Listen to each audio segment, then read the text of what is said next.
اہل البیت کون ہیں؟ نبی کی اہل بیت میں کون کون سے افراد داخل ہیں؟ اس بارے میں اہل السنہ کا موقف یہ ہے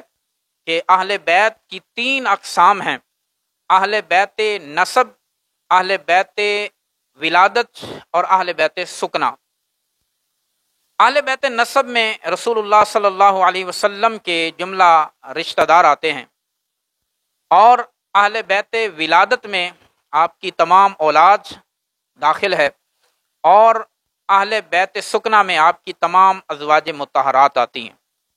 یہ تینوں ہی اہل بیت ہیں، اور خاص طور پر پھر سیدہ فاطمہ الزہرا سلام اللہ علیہا، ان کی جو اولاد پاک ہے وہ بھی نبی کریم علیہ السلام کے فرمان کے مطابق اہل بیت میں داخل ہے، کہ جب آیہ تطہیر نازل ہوئی انما یرید اللہ لیذھب عنکم الرجس اہل البیت ویطہرکم تطہیرا، تو نبی علیہ الصلوۃ والسلام نے حضرت سیدہ فاطمہ الزہرا، سیدنا علی المرتضی، سیدنا امام حسن، امام حسین کو چادر میں بٹھایا اور دعا فرمائی، اللہم ہؤلاء اہل بیتی وخاصتی، یا اللہ یہ بھی میری اہل بیت ہے اور میرے خاص ہیں۔ تو گویا رسول اللہ صلی اللہ علیہ وسلم نے سیدہ خاتون جنت کی اولاد کو بھی خاص طور پر اہل بیت میں داخل فرمایا، اگرچہ پہلے بھی وہ آیہ تطہیر کے ضمن میں داخل ہی تھے، لیکن خاصتی کا لفظ یہ بتا رہا ہے کہ ان کا ایک خاص مقام اور مرتبہ ہے۔ اور یہ اصول ہے کہ ازواج اور بیویاں اہل بیت میں ہوتی ہیں، جیسے قرآن کریم بتا رہا ہے، حضرت موسیٰ علیہ السلام جب اپنی زوجہ حضرت صفورہ کو لے کر واپس وطن تشریف لا رہے تھے، رستے میں ایک جگہ آگ جلتی دکھائی دی، تو وقال لأہلہم کثوا انی آنست نارا، اپنی اہل بیت سے کہا یہاں رکو، میں وہاں جا کر آگ لے کے آتا ہوں۔ تو گویا قرآن نے بیوی کو بھی اہل فرمایا، اہل بیت فرمایا، اور اولادیں بھی اہل بیت ہوتی ہیں، جس طرح کہ اللہ تبارک و تعالیٰ نے حضرت نوح علیہ السلام کے بیٹے کے بارے میں فرمایا، جب وہ نافرمان ہوا اور کشتی میں سوار نہ ہوا، تو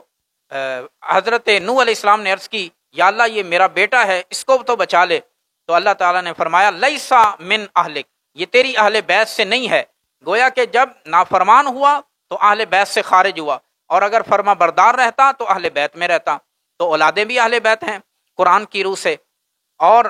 نبی علیہ السلام کے فرمان سے امام حسن حسین، سیدنا علی المرتضی، یہ بھی اہل بیت میں ہیں۔ تو جب سے قرآن نے اور نبی علیہ السلام کے فرمان نے آل، ازواج، اولاد اور رشتہ داروں کو اہل بیت کہا، تب سے ہمارا یہی فیصلہ ہے کہ جس کو رب کا قرآن اہل بیت کہے اسے بھی اہل بیت مانو، اور جس کو رب کا فرمان، نبی کریم علیہ الصلوۃ والسلام کا فرمان اہل بیت کہے اسے بھی اہل بیت مانو۔ تو یہ ہیں نبی کی اہل بیت، اس میں ازواج بھی ہیں، جملہ اولاد بھی ہے، اور خاص طور پر سیدہ فاطمہ الزہرا جو کہ آپ کی بیٹی ہیں، اسی طرح سیدہ زینب بنت محمد، سیدہ ام کلثوم بنت محمد، سیدہ رقیہ بنت محمد، یہ بھی حضور کی اہل بیت ہیں، حضرت قاسم بن محمد، حضرت عبداللہ بن محمد، حضرت ابراہیم بن محمد، یہ بھی نبی علیہ السلام کی اہل بیت ہیں۔ اس کے علاوہ جن پر صدقہ حرام ہے